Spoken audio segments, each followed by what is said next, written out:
Hi, I'm James Karen. Perhaps you've seen me battling invaders from outer space in Frankenstein Meets the Space Monster, or selling some ghostly real estate in Poltergeist. Either way, I'm no stranger to the world of exploitation films, and I'm happy to be here as your guide through drive-in madness.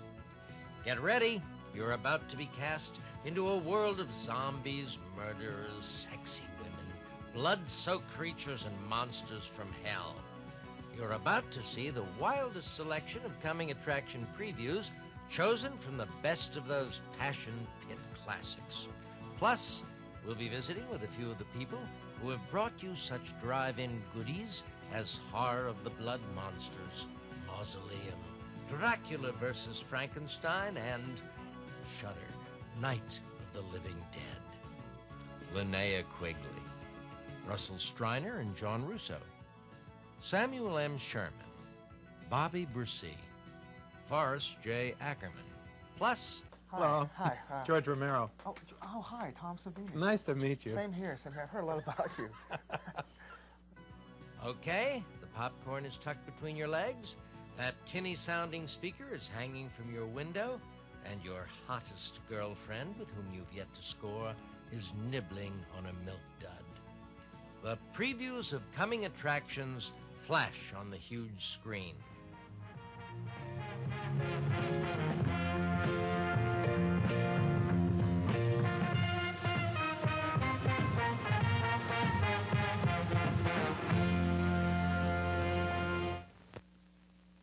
Now, for those who have seen The Exorcist, Carrie, and Ruby, here is new unspeakable horror in Nurse Sherry. From a doomed medical operation to the return of an evil human soul driven to evil in a strange and gruesome story from the other side of life.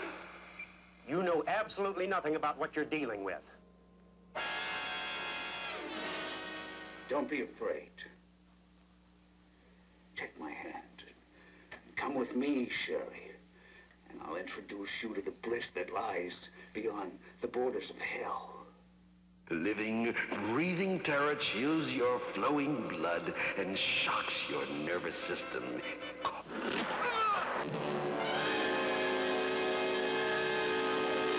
If we were in the 17th century, I'd be inclined to diagnose her symptoms as a classical case of possession. It's more bizarre, more terrifying than your most frightening fears. Nurse Sherry. Don't miss Nurse Sherry for an evening of pleasure and terror. Nurse Sherry in color, rated R for adults. Girls for Rent, a story as bold as the headlines flashing across our country today, telling of girls available for any purpose to those who have the rental fee. It all starts with a prison camp bust-out from a hellhole where women are treated like dirt.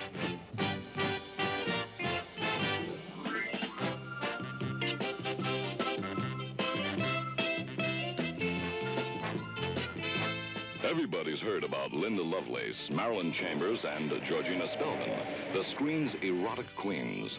And now you can see Georgina Spelman, star of The Devil and Miss Jones, at a theater near you in Girls for Rent. What you see on the screen in Girls for Rent is actually happening in the United States today. This motion picture smashes open the dirty world of politicians, party girls, massage, and murder. It was too hot to tell before, but now the lid is off.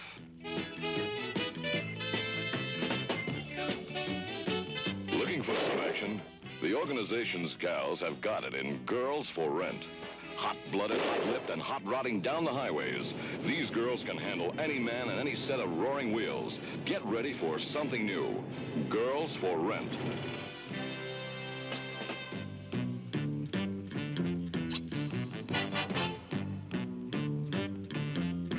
They'll tire you out and tear you apart in a bedroom or in a brawl. They're hot, wild, and for hire. Girls for Rent.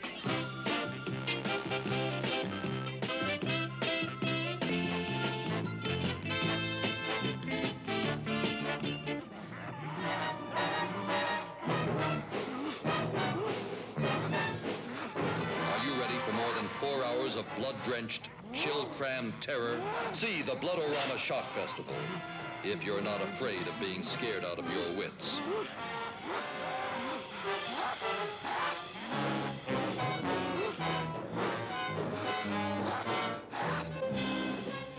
Join Christopher Lee, Greta Tyson, Kent Taylor, and John Ashley as they enter the demon's domain in search of new, hideous horrors.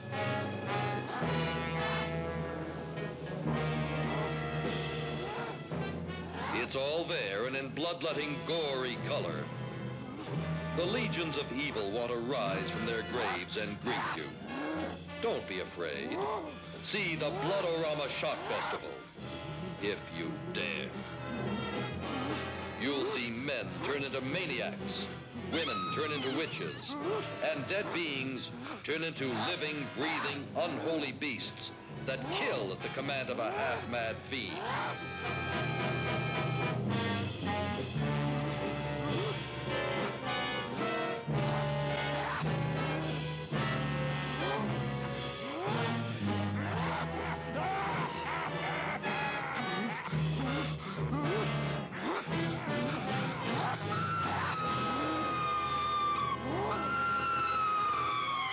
Now, here's a young talent I remember quite well.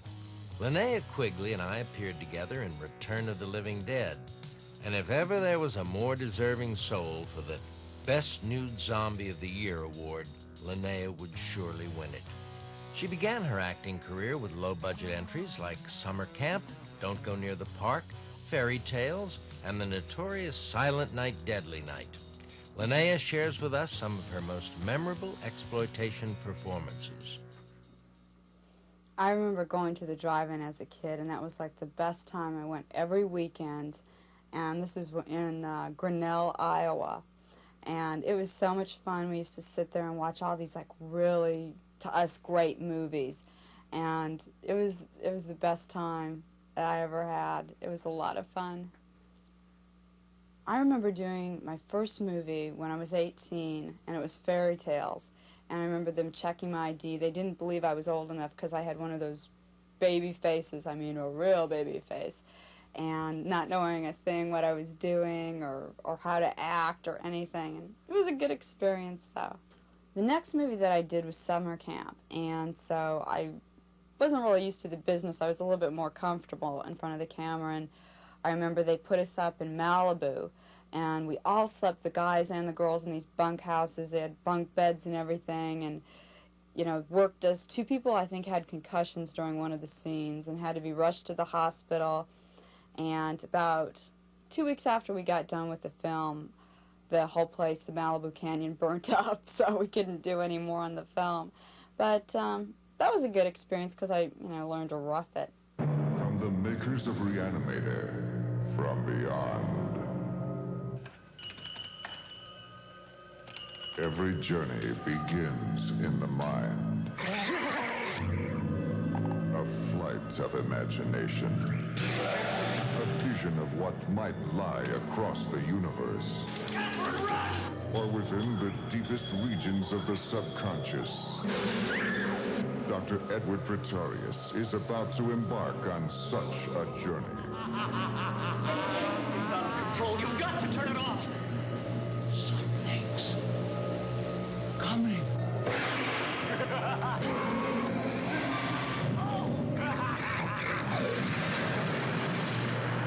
Humans are such easy prey.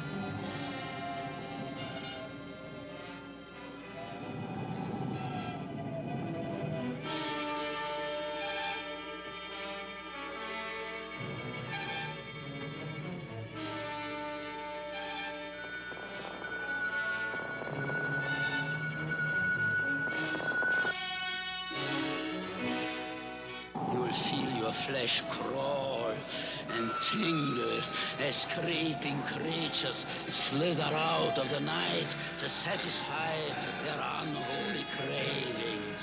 Don't come to see horror of the blood monsters alone. Bring a friend, bring a fiend, bring your nerve.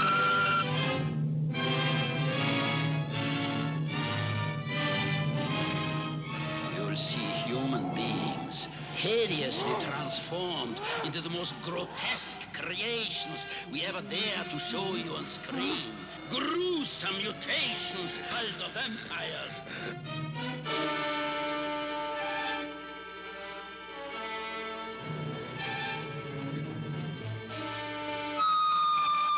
Horror of the blood monsters in weird color. Rated GT. In 1968, I made a picture that starred one of today's biggest box office names. The movie was called Hercules in New York, and I played opposite a fella they billed as Arnold Strong. Incidentally, our other co-star was Arnold Stang. Well, Arnold Strong went on to become Arnold Schwarzenegger, and the rest is Hollywood history. Right around the same time, there was a group of filmmakers toiling away in Pittsburgh, and they were shooting their first feature film. They titled this maiden effort Night of the Flesh Eaters. Soon afterwards, the picture was retitled Night of the Living Dead and sent on its merry way to theaters and drive-ins across America. It wasn't their intention at the time, but their little movie became an enormous success story, so rare in the exploitation industry. Directed by George Romero, Night of the Living Dead was scripted by John Russo. Mr. Russo has since written several horror novels and screenplays and continues to produce and direct films. Russell Streiner, who portrayed the role of Johnny and coined the famous line, "They're coming to get you, Barbara," acted as producer on the film. He has since directed and produced movies for the drive-in market like The Booby Hatch and The Devil and Sam Silverstein. Let's take a look at the original preview from Night of the Living Dead. To a night of total terror.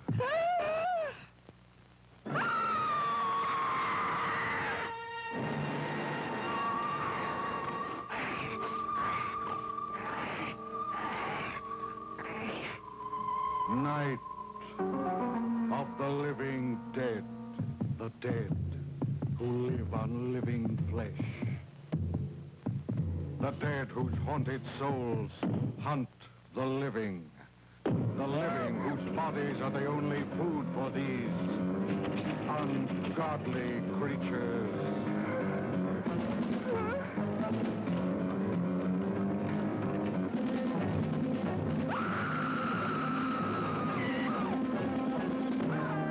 Night of the living dead. A bizarre adventure in fear. An experience in shock, more shattering than your strangest nightmare. Night of the living dead.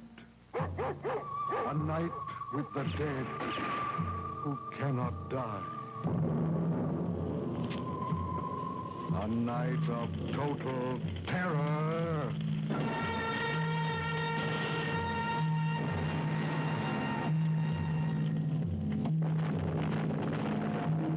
Night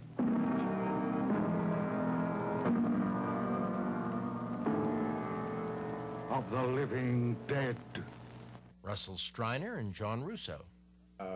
Back in the very early days, I mean, it was brutal. I mean, I don't recall exactly, but I think Leighton Image started on something like $600, if I'm not mistaken. Richard Ritchie loaned you the money. Mm-hmm. George thought you wouldn't go along with the idea of making some kind of feature film. And he and I were coming back from lunch with Richard Ritchie. And while we were there, we're eating grilled provolone sandwiches and drinking beer and getting about half loaded probably, and complaining about nobody, you know, all the agencies that we had done jobs for that won awards and no had won awards, and we'd done them on low budgets. Then when they get big budgets, they go to New York to get that work done.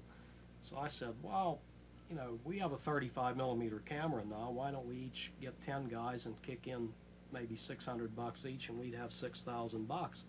Could we make any kind of feature film on that? Well, it sounds ridiculous, but for $6,000 at that time, if you shot black and white and edited a black and white 16 work print, you could do something. $1967. Yeah. George smacked the table and he said, we're going to make a movie. Richard thought we were nuts. And then George said, Russell never go along with it. And I said, no, Russell go along with it. And we come back and told you the idea. Well, you did get excited, so did Gary. And you started. Well, it was my role to be sort of the responsible business person while you creative types went and dreamt up. But it did make sense, and obviously a lot of other people thought so. But you said, well, we'll never do it on 6. You put some figures together and said, we have to have 12. Right. And well, George said, oh no, where are we going to get 12? That's where the high-rolling producer part of me kicks in. But, well, just getting the whole effort off of the ground. I mean, if you can recall, I mean, it was the first time any of us had done that, as close as we had come to a longer form movie, with the exception of George, was industrial films and that kind of thing, and that all went very very well. But just the whole notion of trying to put together a feature film on that kind of budget, you know, where can you sell it? Well, between the bad package of black and white films that seemed to be around on television and what was making the drive-in circuit in those days, you have to take a calculated shot and say, if we can't do something that's better than that, maybe we should stick to television commercials. Yeah, we were talking about even whatever we could get done, we thought we could make something better than those films with monsters and rubber masks, and even if we had to peddle it to one drive-in after another locally, we'd get our $12,000 back.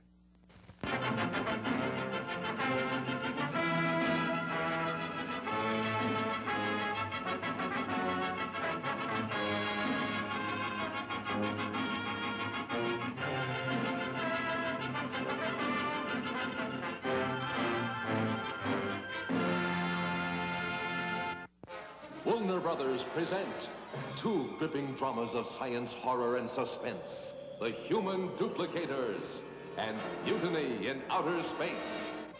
In The Human Duplicators, you'll tremble in horror as this android scientist creates electronic brains and with his monster machine duplicates live human bodies.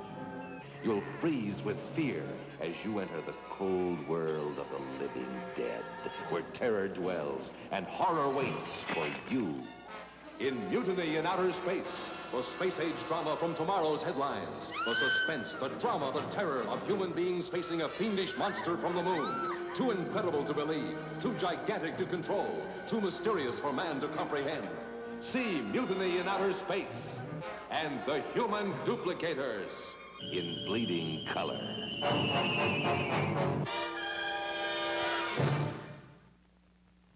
Pardon me, I'm going to the concession and get some French fries. I'll be right back.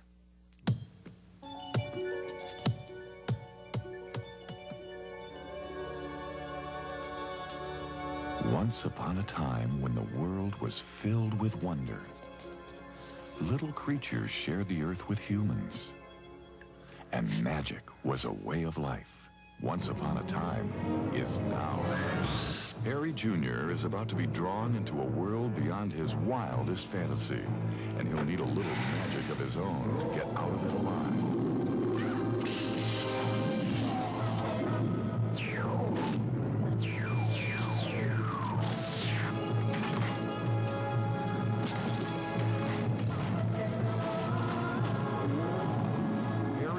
Jr. expected to have a little trouble getting adjusted in his new neighborhood. But he never expected anything like this. Troll, where myths and legends come to life.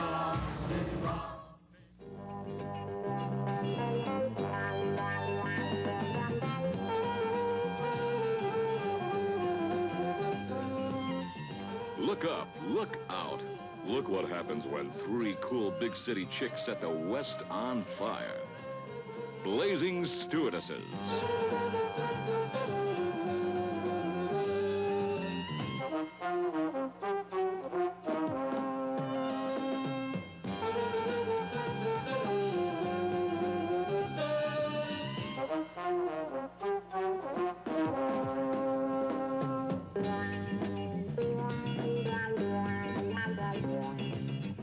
We missed you over at the Beehive, stranger.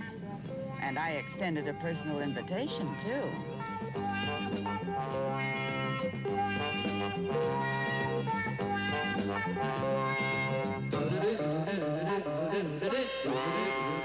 So it has to be stiff. Come back. That's it, you see? That's it. And this arm has to be stiff.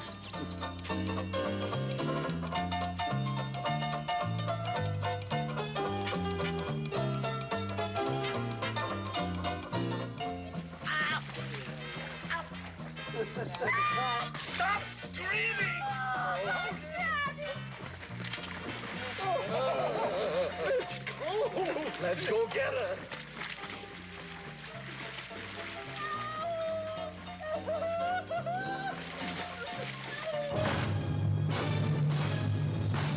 When you're all alone, visions of terror run wild.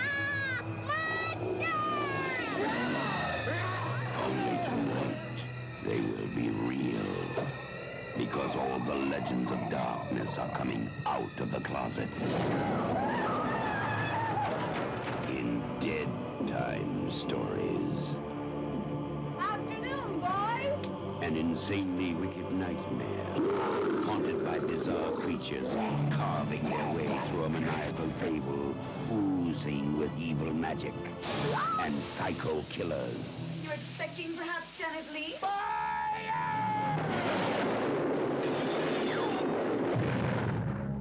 Loves me. Loves me not.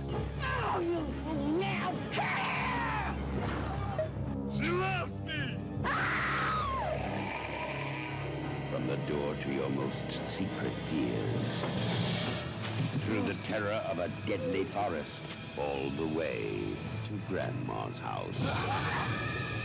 Horror is back in style. I'm gonna make this very painful. Now, it's time to say your prayers. When darkness comes, it will be too late, because all your nightmares come to light. In Dead Time Stories.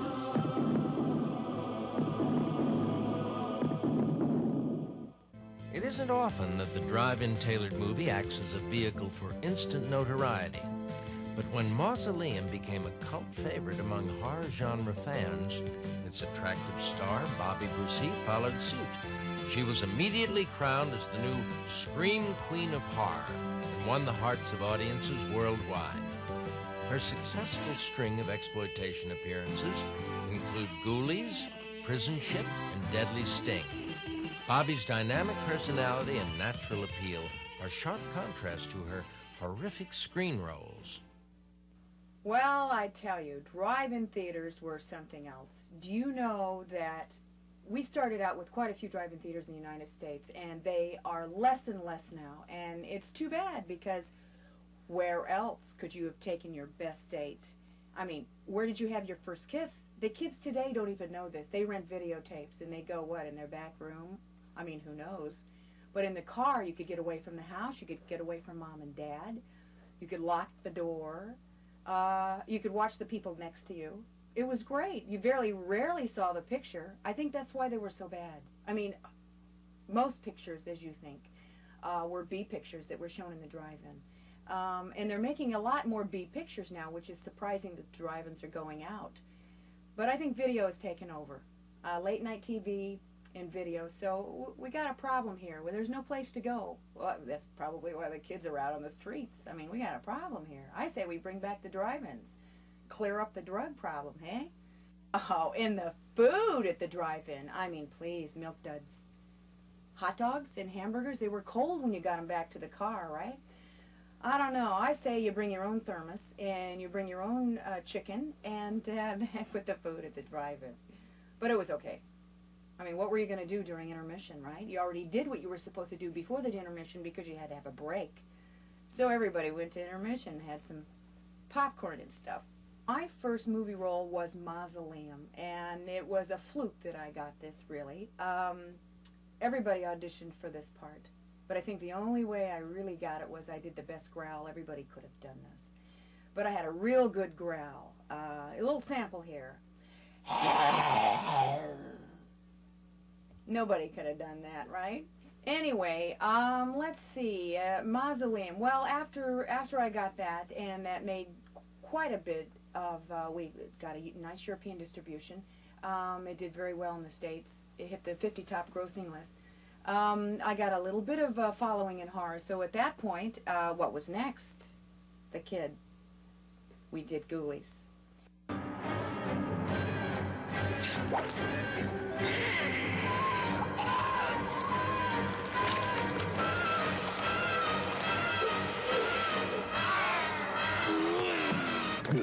They have very bad manners. And they have no respect for privacy. They'll wake up the neighbors. What the hell's in there? And they never take no for an answer. Man, that chick is really a screamer.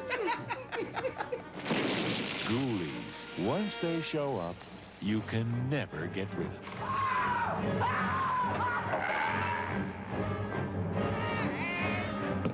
And the Wasp. Lots of prosthetics on the face, the same as Mausoleum. We have pumping cheeks, we have teeth inserts, we have scleral lenses, we have... Actually, the mask was made from the Mausoleum bust that was made a few years ago.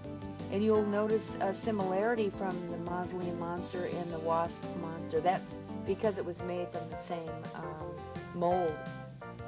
In this case, though, however, teeth were brought out and added on, you can see. And in this instance, the glue is being applied to the nose area.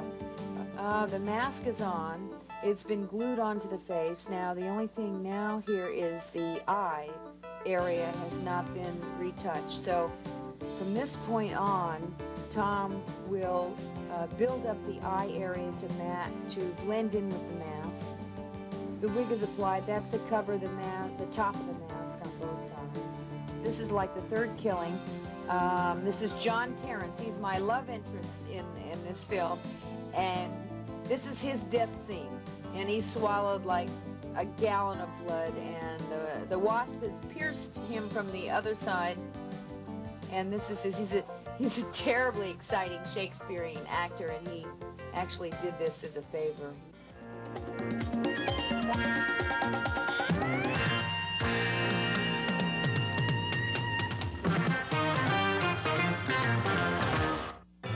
A name that is synonymous with successful drive-in movie making is Samuel M. Sherman. Mr. Sherman has been responsible for the distribution of over 200 different movies throughout the world.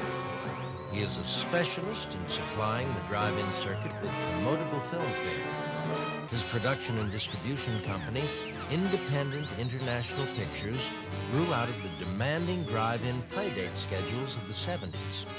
Today, the firm is branching out to the new drive-in, home video, having produced such exploitation classics as Dracula vs. Frankenstein and The Naughty Stewardesses. Mr. Sherman is a living textbook of how drive-in movies are made and marketed.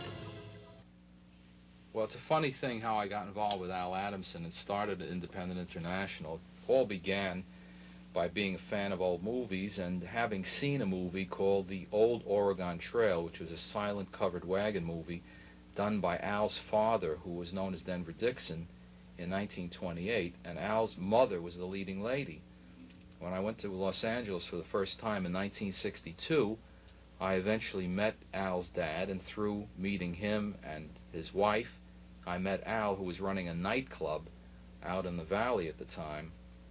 And Al and Denver had made one film, and Al wanted to go further and this time learn how to direct and continue to make pictures. And so I got involved with these people. It's 1962, came back to New York and ended up representing Al's dad in foreign sales and in trying to put new projects together. And we played around with that from 1962 until 1968, when Al and I started Independent International with the addition of a third partner, Dan Kennis. And Danny's background was as a theater owner and television distributor. Now, at the time we were planning to start Independent International, it was beginning the company with films that Al was already making. And one of those films turned out to be Blood of Ghastly Horror.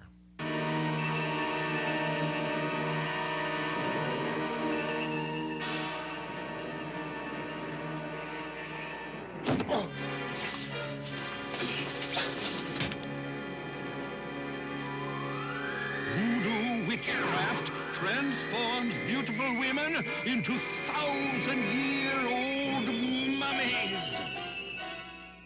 Joe Corey died, and a psychotic killer was born. I can't believe it. It's true. Joe's last days were spent as a hunted mad animal. See a doctor invent a weird artificial brain component and create an inhuman fiend who commits acts of shocking and brutal horror.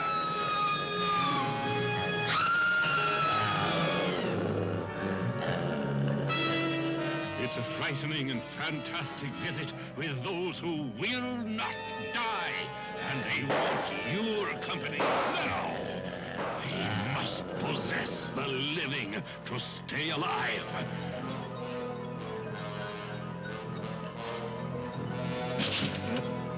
You'll see scenes of cruel and unwholesome beings, grotesquely lusting for vengeance as they rip and slash their way out of the grave. The zombies rise from their deathless sleep and stalk the city's dark streets for those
those who will become their next tormented victims.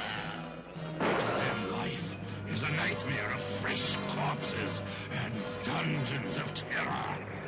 Be the dead arise to thirst for the life-giving fluid they must have to keep their rotted bodies alive. Ghastly horror in color, rated PG. Now, at the same time, we also planned to make a film and didn't know what it was and what it would be, and the film turned out to be Satan Sadist with Russ Tamblyn, which was at the height of the motorcycle trend at that time, what AIP was making. We opened it in Birmingham, Alabama, and had Regina Carroll as the guest star, and we traveled to all the different drive-in theaters and met the people and had her on radio and television and did quite a job presenting the picture and promoting it as an A movie would have been presented, and the people in town like Birmingham not getting too many.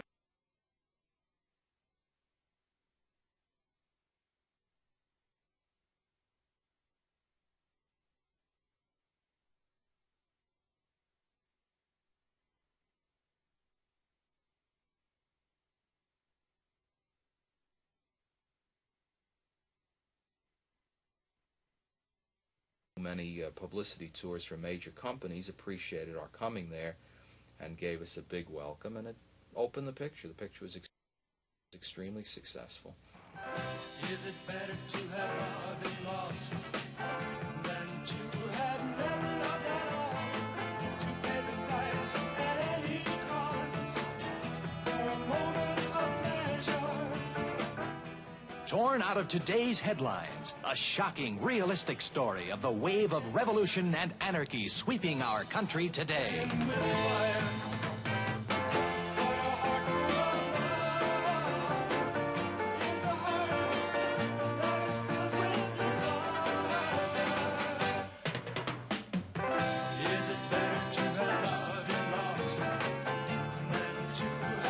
Sinning, slugging, and drugging their way to hell.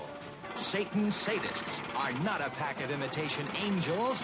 They're modern rebels, warped by the generation gap and turned on to everything by the torrid tempo of the strange age we're living in.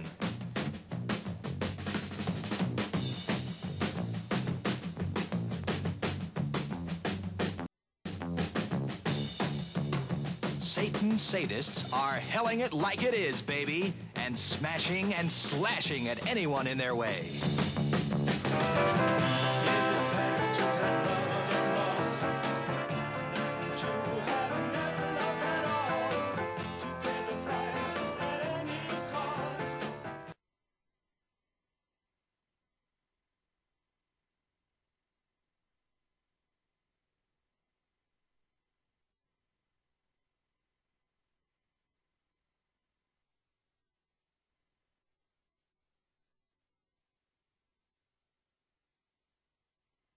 Dig the wild music from Satan Sadists on Pendulum Records. It'll blast your mind.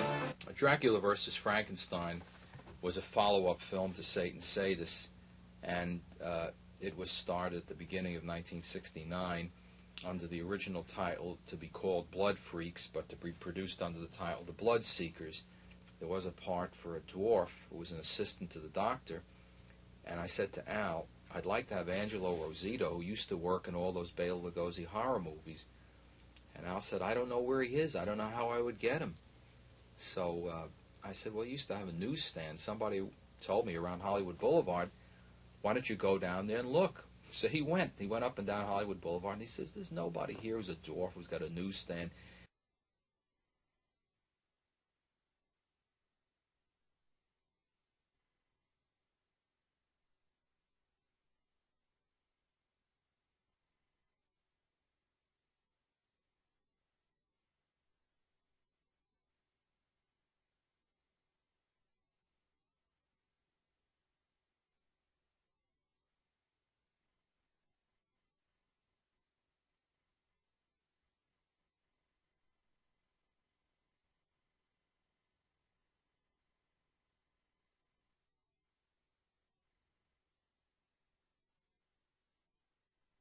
He said, my agent I'm working with for the picture, Jerry Rosen, has got an actor who's a dwarf, and we're going with his man.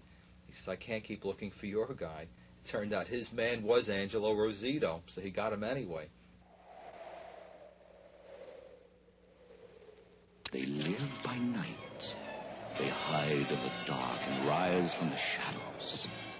They can never feel the warmth of living human blood in their veins. Their bodies are cold and dead. Dracula versus Frankenstein.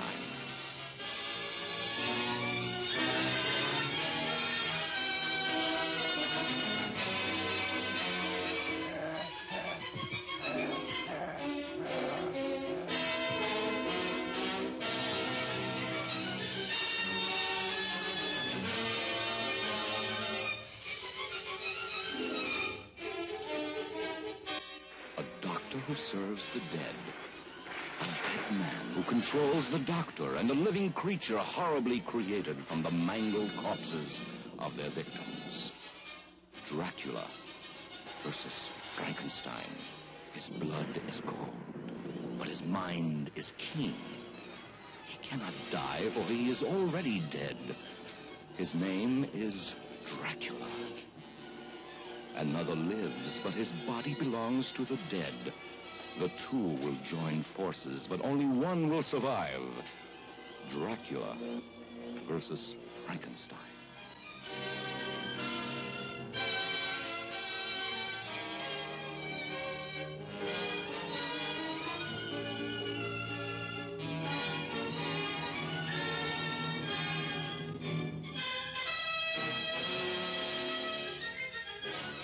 Oakmoor Cemetery is a cold, lifeless place to visit at night. Unless you're already dead, and your name is Dracula.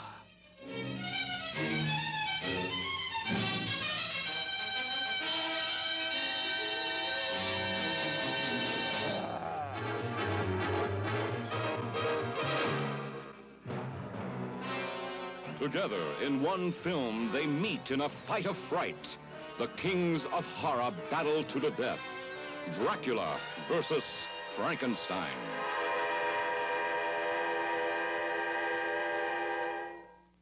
It's funny, I have the actual Frankenstein head that Tony Tierney made right here, and this is our buddy Frankie.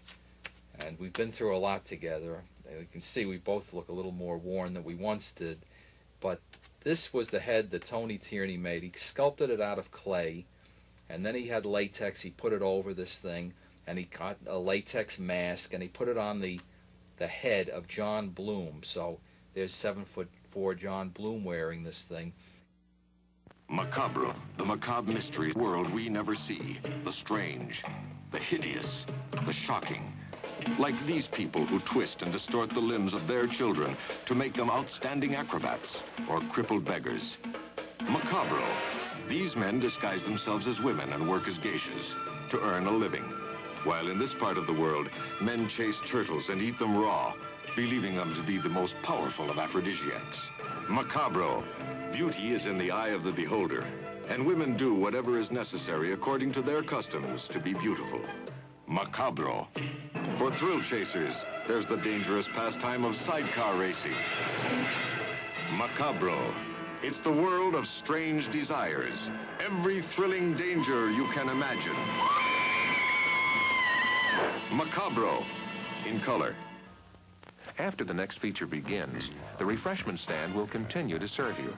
It will remain open, so there's still time to add to the fun of enjoying the movie. In the past 50 years, no one has done more for the perpetuation of horror, science fiction, and fantasy than a good friend of mine, Forry Ackerman. For nearly a quarter century, he edited the premier magazine of film fright, Famous Monsters of Filmland. Forry's widespread involvement in every arena of the horror and science fiction field has made him a favorite among filmmakers for memorable cameo roles. From the deepest depths of his renowned Acker Mansion, a veritable museum of genre film history, Forry welcomes us with his esteemed words of wisdom. Greetings from Horrorwood, California. This is the Acker Monster himself in person, live. I think there's a mask up there of myself when I definitely was alive. And I'm speaking to you from the depths of the Acker Mansion, actually from Grizzly Land. You know, when I was a teenager going to drive-in theaters, I had my own definition of them. To me, a drive-in theater was an outdoor theater with wall-to-wall car petting. I appeared in an exploitation film. It was Sam Sherman's. See, it was Dracula versus Frankenstein, and there were some strange situations surrounding that.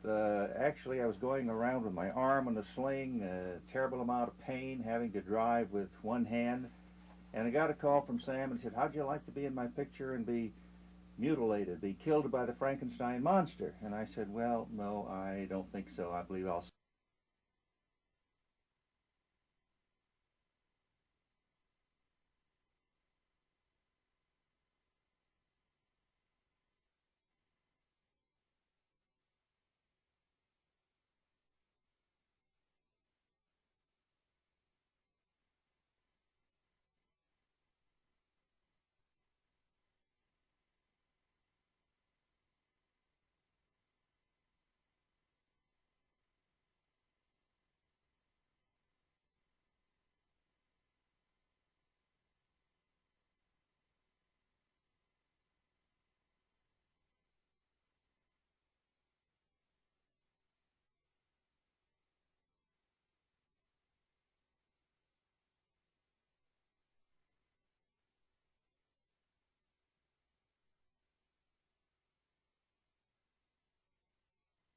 I'll set this one out with enough pain already. I'm not about to go waltzing around with a monster and get mangled. No, no, he said, no, something new has been added. Our monster has been bitten by Dracula, and he too has become a vampire, so he will just fang you to death.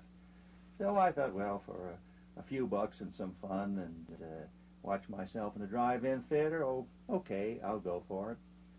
Well, I got on the set about 11 o'clock in the morning, and at 11 o'clock at night, I was still waiting to be killed or to be fanged by the monster. What happened was that being an inexpensive film, they couldn't hire somebody of the quality of a Jack Pierce, say, so they had a chap that was his first professional role. He'd just been an amateur makeup artist prior to that. And as fast as he would put the goop on the monster's face, it would fall off. And this went on for about 12 hours. Just couldn't, even with epoxy resin, get that to stick in.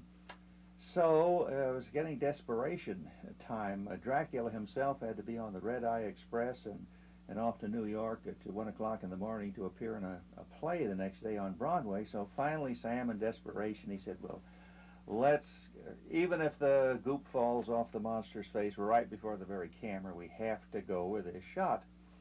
So they made them all up and said, okay, in with the fangs. Well, there was so much goop around the monster's face, there was no room for the fangs. So they quickly, as often happens in these exploitation films, they rewrote the scene. They said, well, he'll just have to crush Ackerman to death. Oh, that's exactly what I wanted to avoid with this painful arm and the shoulder out of whack.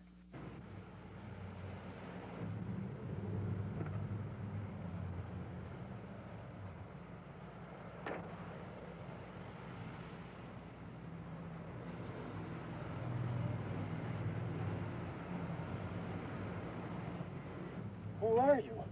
Keep driving, I will tell you where. Who are you? I am known as the Count of Darkness, the Lord of the Manor of Carpathia. Turn here.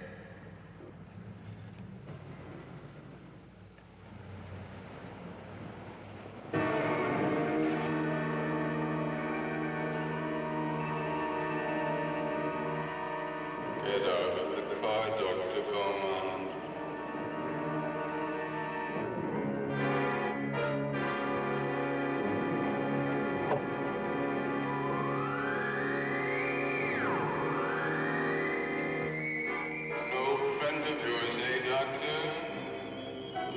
Frankenstein and I have made some improvements.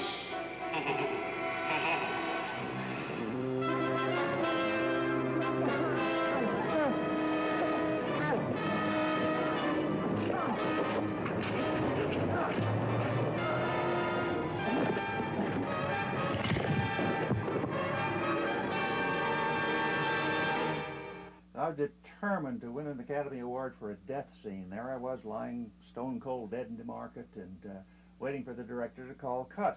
So I was holding my breath and holding my breath, and I knew it was in Technicolor, and I thought, my God, I must be purple by now. I must be polka dot. What is happening? Well, what was happening was the director was satisfied with the scene, but he just walked away and forgot to call cut. So I was lying there in mortal agony, holding my breath and thinking, I'm really going to die here before the camera. Finally, I heard my wife whisper and said, what's the matter with my husband? Why doesn't he get up? Well, somebody came over, tapped me on the shoulder. Mr. Ackerman, you okay? And I go, yeah, okay.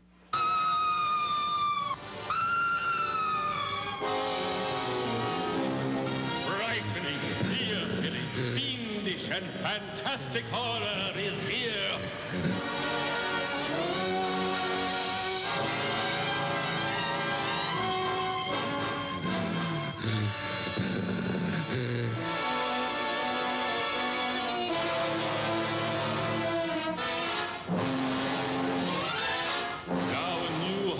Curse is unleashed as the hideous wolf monster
is brought to life.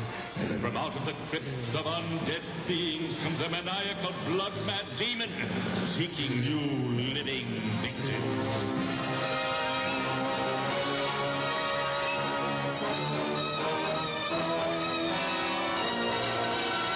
New grotesque killer with new frightening fiends to shock you speechless. You'll meet the vampire doctor, master of unholy witchcraft, the ghoul woman, a female demon whose kiss means doom, and the fantastic flesh-mad wolf monster.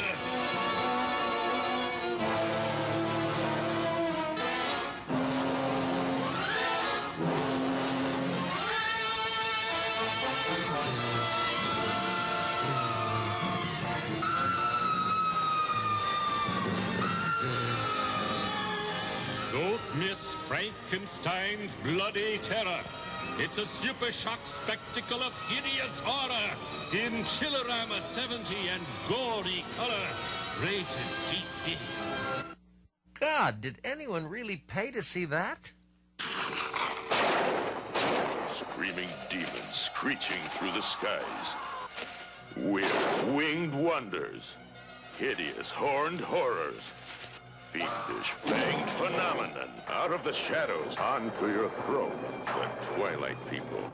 Boy, the one movie that really caused a stir was Silent Night, Deadly Night, and that really was so surprising because I'd gone to the screening of it, and when I was doing it, I thought, you know, how stupid is Santa Claus Killer? It's another horror movie.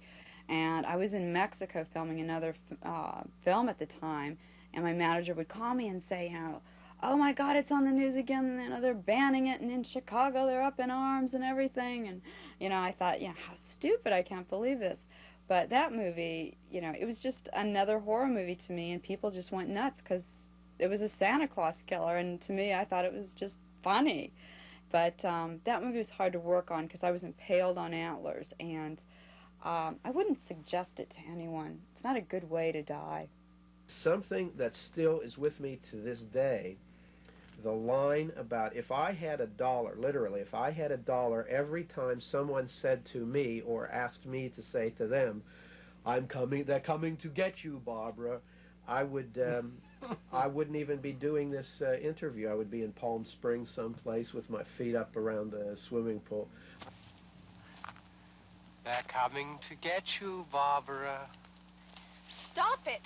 You're ignorant. They're coming for you, Barbara. Stop it! You're acting like a child. They're coming for you. Look, there comes one of them now. They're coming to get you, Barbara. See a quiet ride in the country turn into a nightmare of horror. Get ready for a meal you will never forget. Break bread with the living dead. Feel your flesh pull away when they scream for food. See, don't open the window. Whatever's out there will wait. Rated R. How long has it been since you've held a pretty young girl in your arms? The Naughty Stewardesses would like to take care of your problem. Well, see, life to me is just one big orgasm. Getting stronger and stronger. And I guess that's why I meet so many men. Do you swim both ways? She was only kidding. Weren't you? Look, you were bare-assed at my place. That says a lot, okay? That doesn't say a damn thing. And I don't know what's in your head, but man, you come on in a strange way. And I think there's something wrong with you.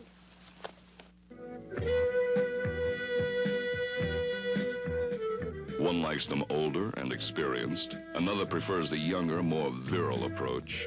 While some girls just like men and men and men. The Naughty Stewardesses. The Naughty Stewardesses. They're sweet, but know the score. The lovingest group of oversexed and undersatisfied females who ever graced any runway.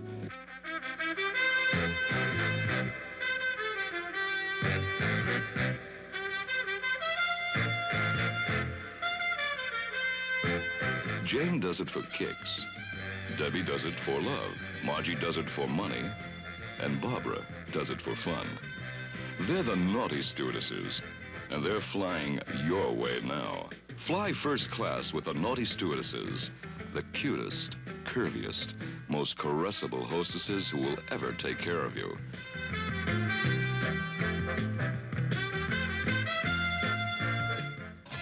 The Naughty Stewardesses, your hostesses on the wildest flights you'll ever take. They're good little girls who want to be bad, and they try harder. The Naughty Stewardesses are what you think they are, and more. Each one is a piece of class. They're special, when only the finest will do. Come and meet the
The Naughty Stewardesses.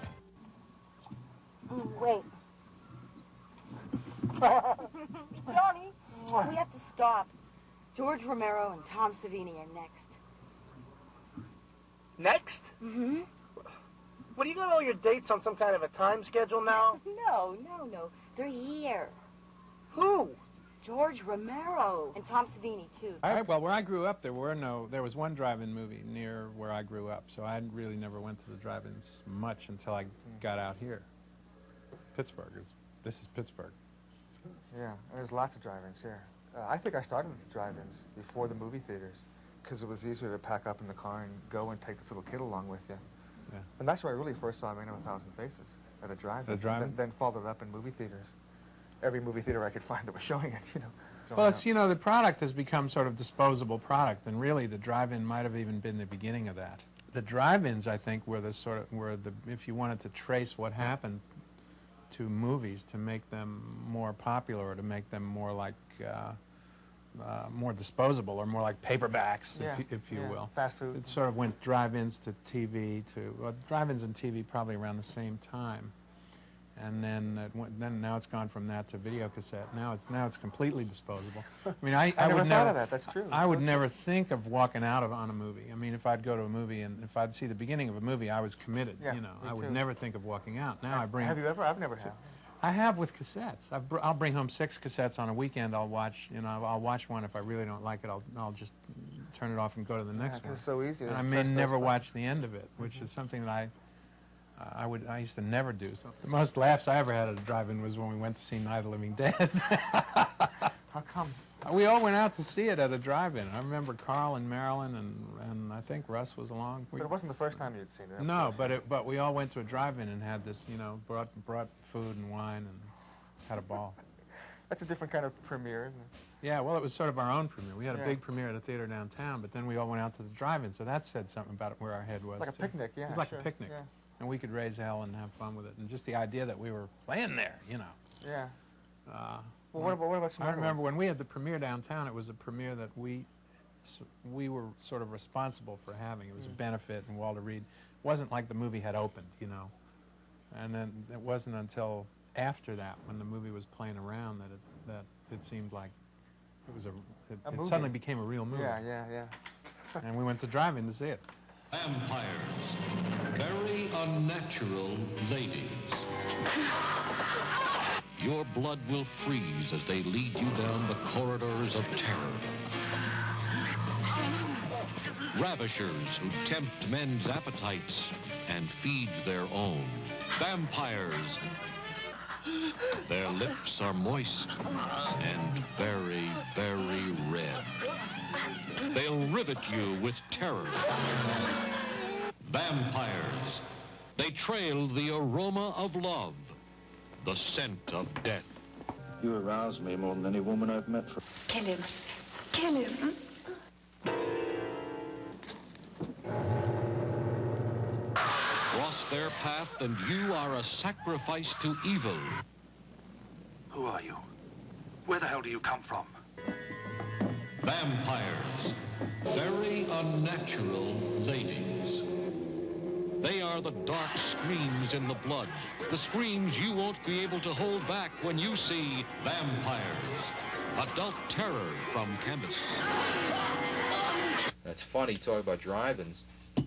One summer in the New Orleans territory, it was so hot at night that they couldn't keep the show running. They had to cut the show after a half an hour to an hour because it was that hot at night that the people could not remain in their cars. They couldn't stay in the cars. They actually had to get out, and they were trying to sit on the hoods, and it was so hot. And so I learned about that extreme. I learned about the extremes of playing films in blizzards in New England, and surprised to see hundreds and hundreds of people going to see a movie at a drive-in in the middle of a snowstorm.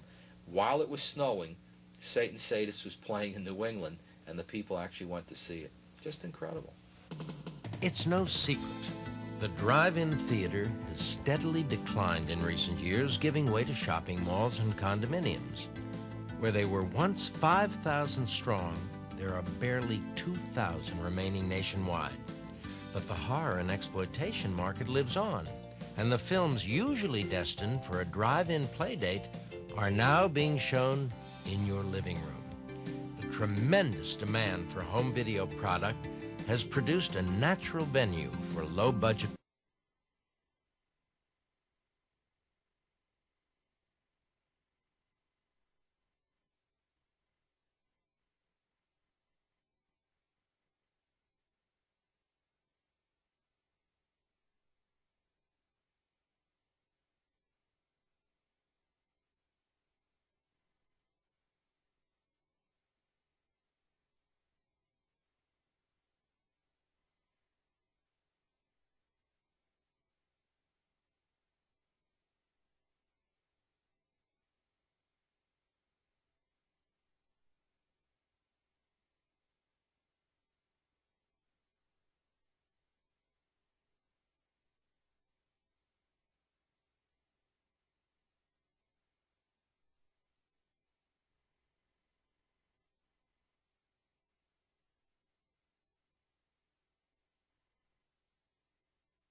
budget productions like Breeders and Psychos in Love.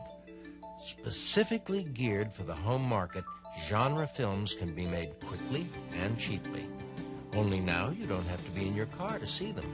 The new drive-in theater and its movies are as close to you as your television set. I'm a psycho killer.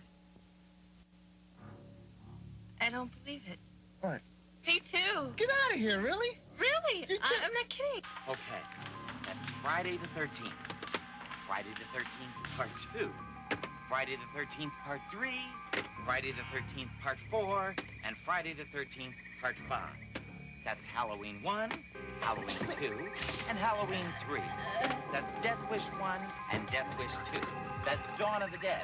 That's Night of the Living Dead. Don't forget Day of the Dead. Yeah, I was just getting to that. Day of the Day. I mean Day of the Dead.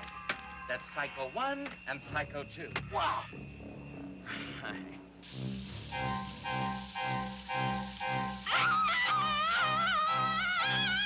That's Deadly Eyes, Deadly Strangers. What do you do with the bodies after? That's I Eat Your Skin. That's I Spit on Your Grave. The Debbie Reynolds workout tape. That's The House of Seven Corpses. The house that Jack built. And the house on Sorority Row. I have got to find another job. Oh, can I have one of these? Please, Diane.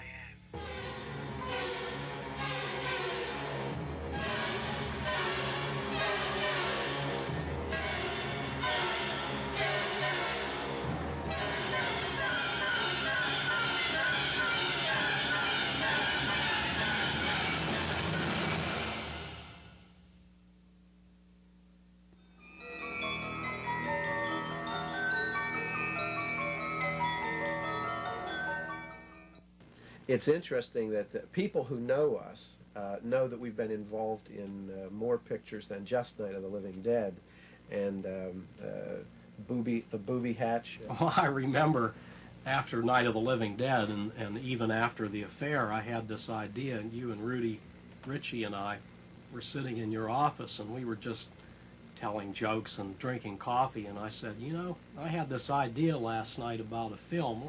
You know, I'd like to do a film about a girl whose sex life is all screwed up because she works as a product tester for a company that makes erotic products.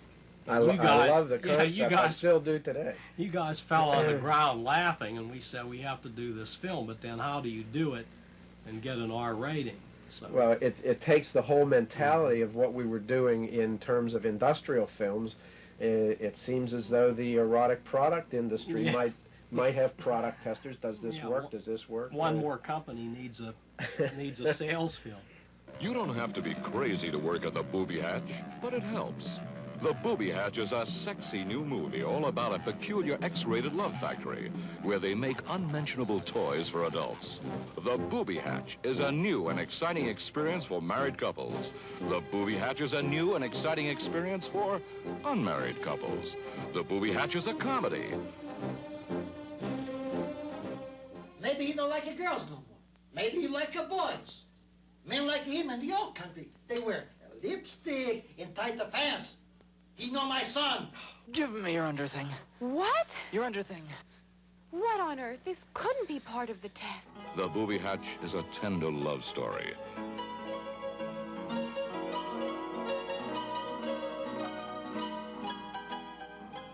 All you gotta do is let me show you a hot time in the sack.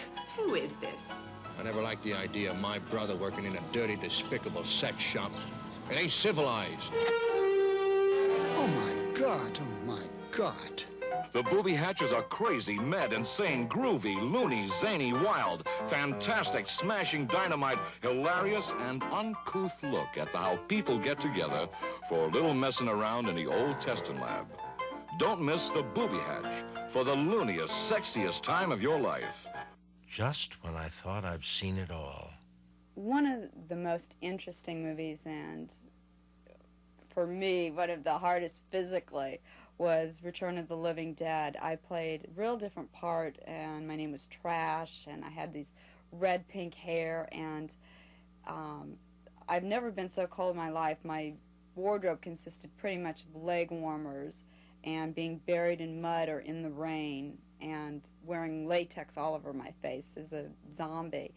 But one thing I'll never be is a zombie. I would rather be impaled on antlers than play a zombie again with that latex on my face. It drove me nuts. Man of a Thousand Faces. I remember sitting in a theater, I think I was 12, and it was a different kind of movie. It was the first movie, I think, where it was a movie about making movies. And in that it was about making movies, you know, it was Lon Chaney, James Cagney playing Lon Chaney. And it's not enough to say that I was impressed or that it affected me and it made me think of makeup. I went nuts. I just absolutely went nuts. I couldn't believe that a guy, it was the first time I saw how. See, before that, the monsters were real, okay? I saw that movie and, oh, well, somebody puts makeup on their faces and becomes those monsters. And this guy was not just a makeup artist, he was an actor, and he was a physical guy. He did his own stunts and everything. So I went mad. I started putting a little makeup kit together from stuff out of my mother's purse. And crude, of course, in those days, it was a compact of powder and lipstick, and that's all I had. And so I remember quickly trying to duplicate Lon Chaney, being as much him as possible by getting a box and putting the stuff in it and a tattered shirt and a headband, because in the movie, one of the first things he did was become a pirate. So I went to my aunt's house, and I said, hey, watch this. And I took out this tattered shirt and put it on and this bandana and made my face brown, and I put my hands on my hips like this, and it was like, what are you doing? You know, why are you doing this? You know, yeah. And to me, it was like, I'm Lon Chaney, you know, or I'm a pirate, or I can be somebody different, okay? And I went in the Army, had a makeup kit. Then I came back from the Army, and I was stationed in North Carolina, and I met this guy in a bar named Forrest Carpenter. He was doing a Bob Clark film called Death Dream, okay? It was right after they did Children Shouldn't Play with Dead Things, which he said was our poor man's version of Night of the Living Dead. He actually said that to me. Okay? I met this guy, and I had a portfolio in my car. I did a high school lecture that day, and I showed him it, and he said, fine, we could use you. And 3 days later, they offered me the job. I went to Florida and did Death Dream. And a month after that, we went to Canada and did Deranged, which was the true story of one of the stories about Ed Gein, the guy that Psycho was based on, and you know, the crazy killer that dug up his mother and all that stuff. Okay, I think that we worked on Midnight at night, trying to do you know, Night Riders in the daytime, and maybe on days off or something, working on Jack Russo's Midnight at night, at midnight. Maybe we'll drag them out in the woods one at a time. question them separately. Good idea.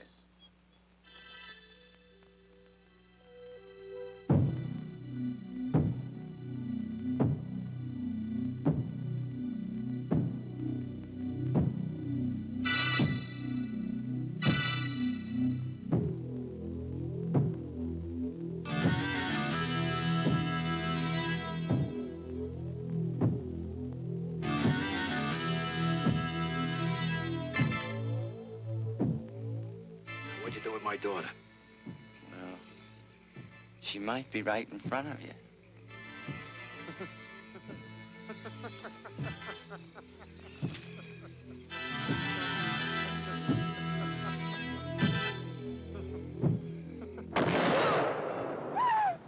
There's been a half a dozen people found dead around here, just in the past couple of years since I came here to preach. Some look like accidents, some obviously murdered. It's all right. Hell out of here. Right. Take your boy along. Get the road. Watch it. All right. I'm looking on you, black boy. Which one of you owns this van? I do. Okay, take your six-pack, get in the van, get out of town, now. You heard the man. Come on, let's go. Let's go. We don't need your kind around here. Hank, move Do your white trash. Let's go. They should have known better when they came into town. Every sign pointed to what could happen there. Every indication told them to leave now. The wise guys in the bar, the preacher's warning, and the sheriff who made hate a way of life. Go, get out of town. We don't want your kind here. But they stayed. They stayed, and it became too late to leave. Too late as the clock approached midnight. Midnight. Now the book from the co-author of Night of the Living Dead comes to life on the screen. Don't miss John Russo's Midnight.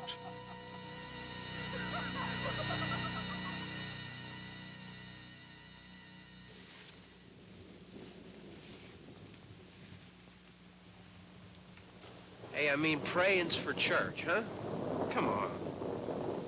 I haven't seen you in church lately. Well, there's not much sense in my going to church.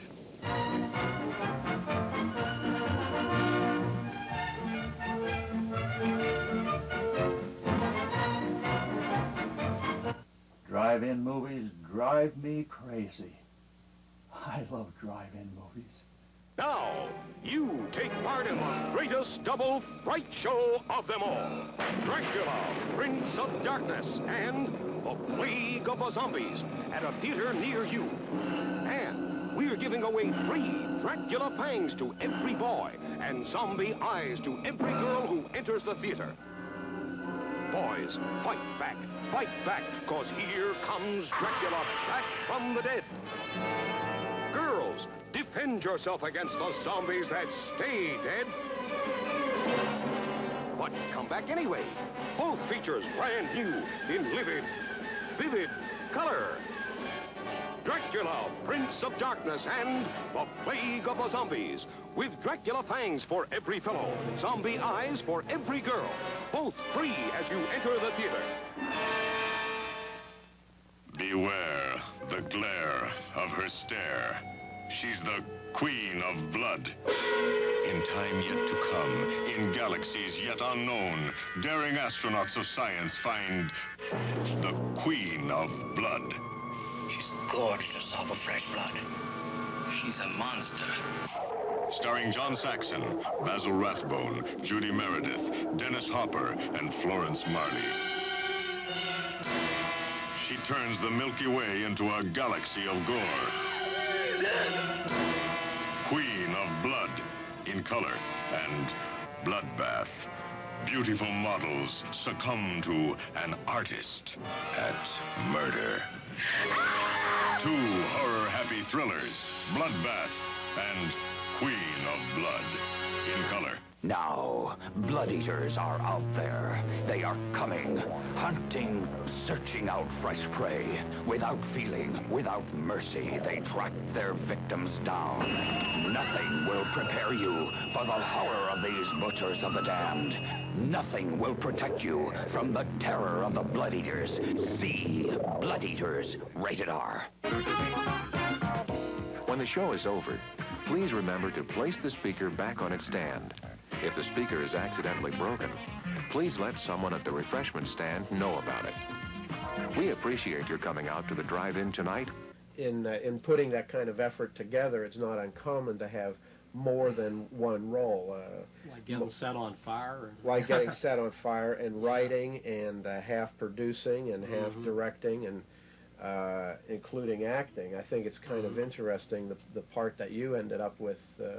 Well, that was by default. Everybody went home and it was 4 o'clock in the morning and we didn't have anybody to be the zombie that had to break in through the kitchen. So I said, oh, let them all go home, I'll do it. So here I am stringing cables and changing magazines, and I've got dermal wax on my face and scars and blood coming out of my forehead.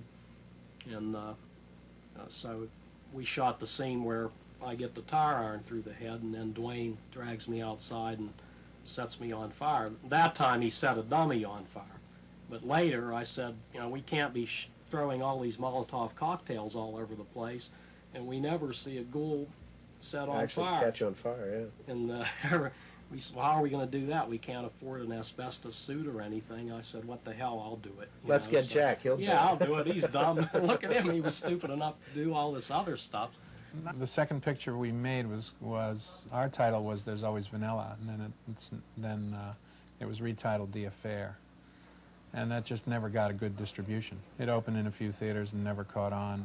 It was a small distributor who didn't have the clout or the wherewithal to circulate the film with any success.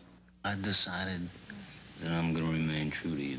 You know, the last thing in the world I wanted right then happened.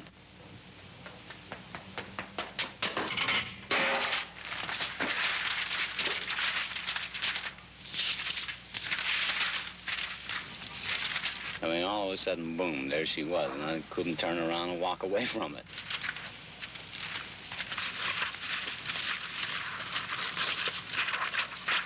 I'm sorry. You all right?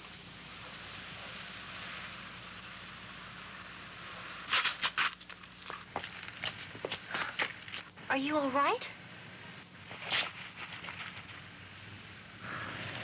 Shit.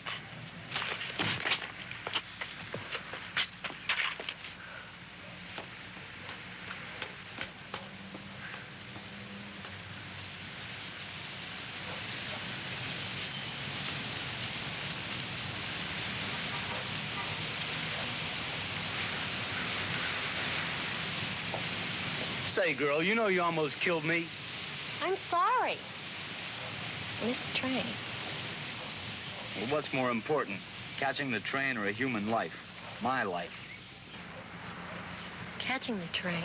I don't know that the film would ever have been a big success on any level, but this guy just literally opened it in a few theaters and then folded his hand. I mean, he never even tried.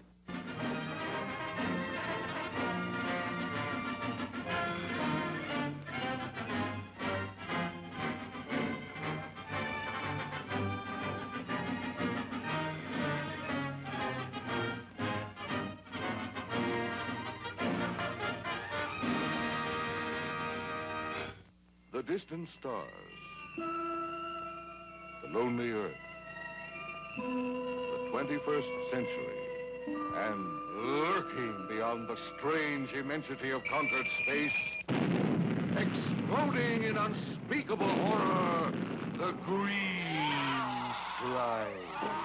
The civilized world at war with alien forms whose touch means instant, horrible death. Robert Horton, Luciana Paluzzi, Richard Jaco. A battle in space against faceless beings. A cosmic nightmare that sends you into the incredible, berserk world of... the green slime!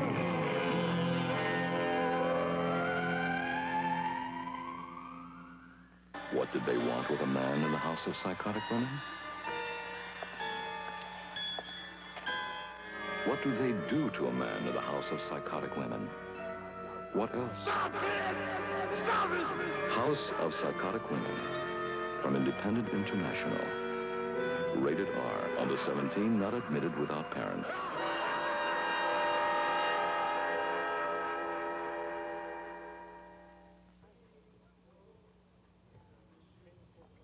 Well, you know, the best fun about a drive-in movie is coming in and having 6 people in the trunk. Now, what you have to do is you have to wait till the movie starts, you pull in, you put your speaker on, you get your popcorn, and then when it gets really dark, you open up the trunk and you let all the people out, and then they go and they sit in the back seat. And then pretty much you can get away with this. I've only been caught a couple of times. When the screen blackens out, everybody honks their horns. I mean, you can't do that in actual theater, right? You can't honk your horns or scream and yell. I mean, people are very quiet and go up and tell the projectionist. But in drive-in movies, you could honk, you could blast away, and at the end, you would want to be the first one out because there'd be a line of cars around the block to try to get out. The kids today have not experienced anything like this until you've actually gone to a drive-in movie. I mean, I hope they keep 2 or 3 around for nostalgia's sake. The audience for that kind of material, I think the audience has always been there for the fantastic, I think always. Since we first built a campfire and wondered what lightning was, and we were, you know, primitive man was sitting around trying to... That's fantastic. Yeah, right. I mean, I think that's always been there. And there is an audience that craves and hungers for fantasy. And it's, I think, a much larger audience than Hollywood or the mainstream industry believes it to be. They've found in recent years that they can appeal to that audience and in the process make $200 or $300 million. But they think that you have to do it with by spending $40 or $50 million at Industrial Light and Magic, or at, you know, by throwing it back. There is something to be said about the idiom. In other words, we've come to that Spielberg touch, and that beautiful looking special effects, visual effects, have become sort of idiomatic, and people do expect it. But I don't think that's essential. If I was going to do the recipe, if there was a recipe, I wouldn't necessarily include that stuff. I think it's just some kind of visceral. You got to have a good story, and you have to tell it in a way that makes it good, makes it a good experience viscerally.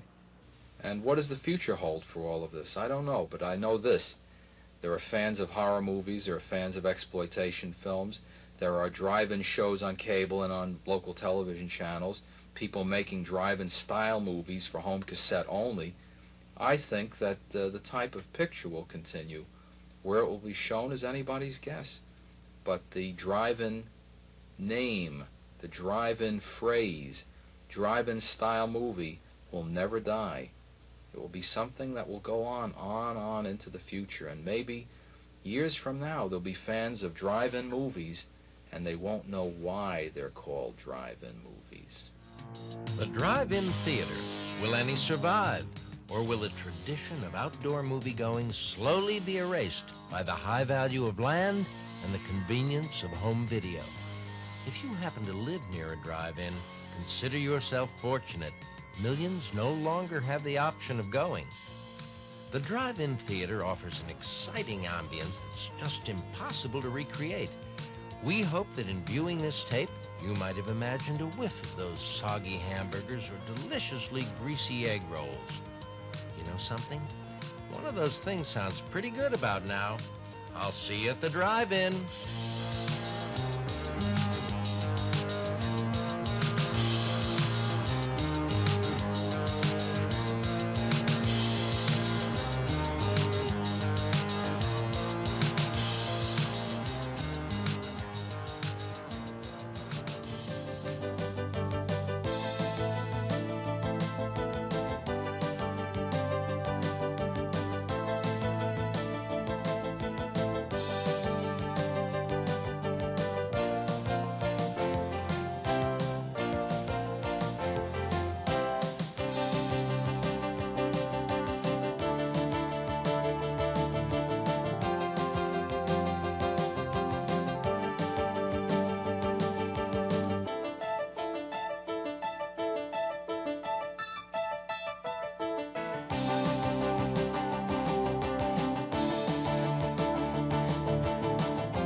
Thanks for joining us, and please drive home carefully.